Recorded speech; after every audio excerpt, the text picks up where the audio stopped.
عزیزان گرامی، جناب ختم مرتبت نے فرمایا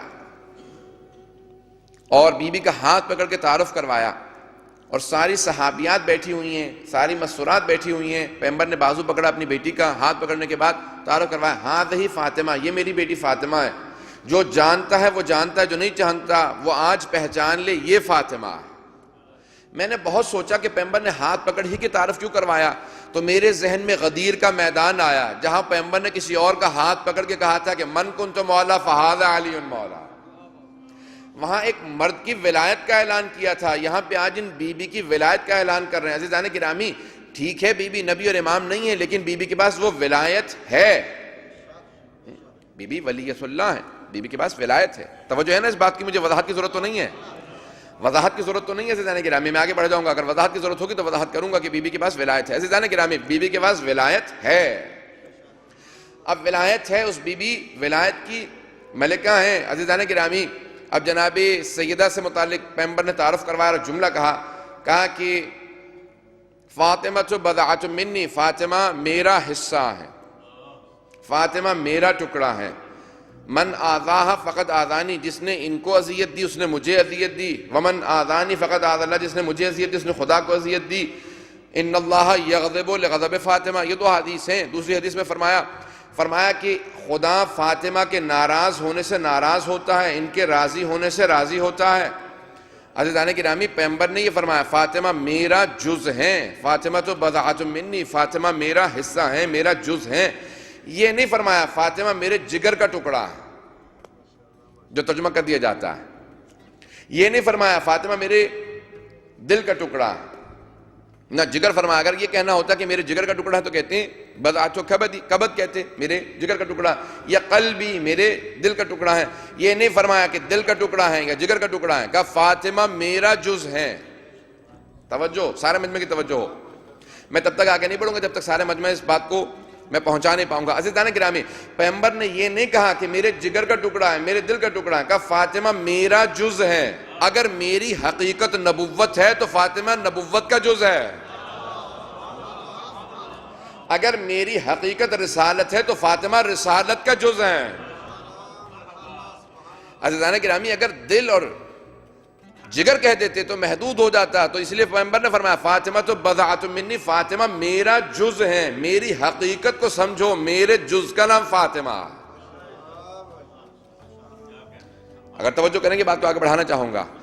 پھر اس کے بعد پیغمبر نے فوراً فرمایا، کہا کہ دیکھو جو فاطمہ کو ناراض کرے اس نے خدا کو ناراض کیا ہے. ان اللہ یغضب لغضب فاطمہ. دوسرے مقام پہ ہے کہ من اغضبها فقد اغضبنی ومن اغضبنی فقد اغضب اللہ ومن اغضب اللہ فقد دخل النار. جس نے فاطمہ کو ناراض کیا اس نے مجھے ناراض کیا، جس نے مجھے ناراض کیا اس نے خدا کو ناراض کیا، جس نے خدا کو ناراض کیا وہ جہنم میں گیا. عزیزان گرامی، پیغمبر نے حدیث فرمائی ہے. آئیے ذرا میں اس کی تھوڑی تحلیل پیش کرنا چاہتا ہوں. ایک مرجع کی پوری کتاب ہے، اس کی تلخیص پیش کرنا چاہتا ہوں، اگر سننا فرمائیں گے.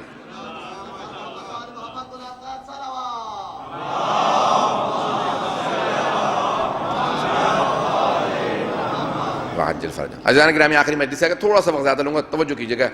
اسے کوشش کروں گا وقت میں تمام کروں. اسے ایک جملے پہ اگر غور کر لیں، اسے ایک حدیث کے مفہوم پہ غور کر لیں، پیغمبر کیا فرما رہے ہیں.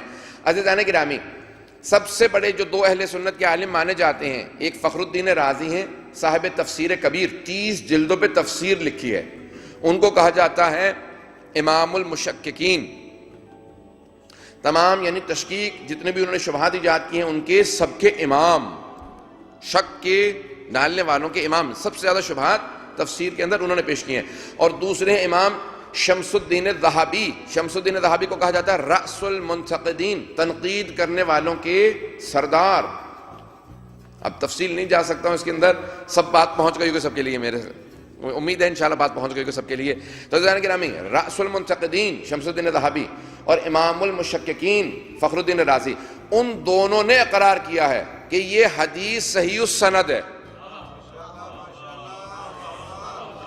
سب سے جو بڑے دو عالم ہیں جنہوں نے بے انتہا تنقید کی ہے اہل بیت کی شان میں نازل ہونے والی آیات کی اور احادیث کی، ان دونوں نے قبول کیا ہے کہ یہ حدیث صحیح السند ہے. اس میں کوئی شک ہی نہیں کہ پیغمبر نے فرمایا کہ اللہ سبحانہ و تعالیٰ جناب سیدہ کے غضبناک ہونے سے غضبناک ہوتا ہے.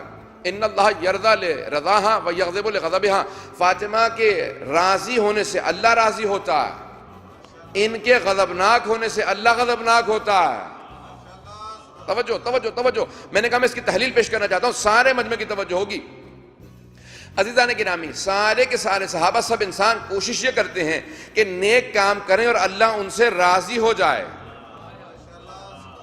ہم نیک کام کرتے ہیں کہ اللہ راضی ہو جائے، یعنی سب کوشش یہی کرتے ہیں کہ سب رضی اللہ عنہ بن جائے، اللہ سب سے راضی ہو جائے۔ بات کو پہنچ جائیے گا عزیزان گرامی کہ سب یہ کوشش کرتے ہیں اللہ راضی ہو جائے۔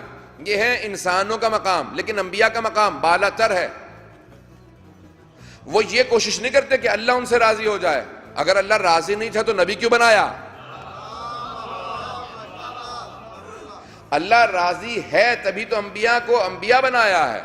تو اب وہ کیا کوشش کرتے ہیں؟ وہ یہ کوشش نہیں کرتے کہ اللہ کو راضی کریں، وہ جانتے ہیں اللہ راضی ہے تبھی نبی بنا کے بھیجا ہے۔ وہ یہ چاہتے ہیں، وہ یہ کوشش کرتے ہیں کہ راضی برضا اللہ رہیں، اللہ کی رضا میں راضی رہیں۔ توجہ توجہ، انبیاء کی کوشش یہ رہتی ہے کہ اگر اللہ کوئی آزمائش دے، کوئی پریشانی دے، وہ اس میں راضی رہیں، کبھی کوئی شکوہ نہ کریں۔ اگر اللہ ان کی اولاد چھینے تو کہیں پروردگارہ اگر تو اس پہ راضی تو ہم راضی، اگر وہ محل دے تو کہیں اس پہ راضی، اگر چھین لے تو اس پہ راضی، اولاد نہ دے تو اس پہ راضی، دے اور دے کے مانگ لے تو انبیاء کہیں اس پہ راضی۔ عزیزان گرامی، انبیاء کا مقام بہت بالا تر ہے۔ سارے انسان کوشش کرتے ہیں کہ اللہ کو راضی کریں، انبیاء یہ کہتے ہیں، انبیاء کی کوشش یہ ہوتی ہے کہ اللہ کی رضا میں راضی رہیں۔ اب آئیں ذرا پیغمبر کی حدیث پہ غور کریں، میں نے دونوں مفہوم پیش کر دیے ہیں، غیر معصومین کا بھی، معصومین کا بھی۔ غیر معصومین کا درجہ یہ ہے کہ وہ اللہ کو راضی کرنے کی کوشش کریں گے، معصومین کا درجہ یہ ہے کہ وہ اللہ کی رضا میں راضی رہیں گے۔ اب پیغمبر کیا فرما رہے ہیں؟ پیغمبر فرما رہے ہیں کہ اللہ فاطمہ کے راضی ہونے سے راضی ہوتا ہے، ان کے غضبناک ہونے سے غضبناک ہوتا ہے۔ نہ اللہ وہ کہہ رہا کہ جو صحابہ کا درجہ ہے، توجہ، نہ رسول اللہ یہ کہہ رہے ہیں وہ جو صحابہ کا درجہ کہ راضی کرنے کی کوشش کرتے رہیں، نہ وہ جو انبیاء کا درجہ ہے کہ اللہ کی رضا میں راضی رہیں۔ نہیں پہنچا پایا، سارے مجمع کی توجہ ہو۔ نہ یہ کہ جناب سیدہ اللہ کو راضی کرنے کی کوشش کر رہی ہیں، نہ یہ کہ وہ اللہ کی رضا میں راضی رہنے کی کوشش کر رہی ہیں، بلکہ پیغمبر فرما یہ رہے ہیں کہ اللہ فاطمہ کے راضی ہونے سے راضی ہوتا ہے۔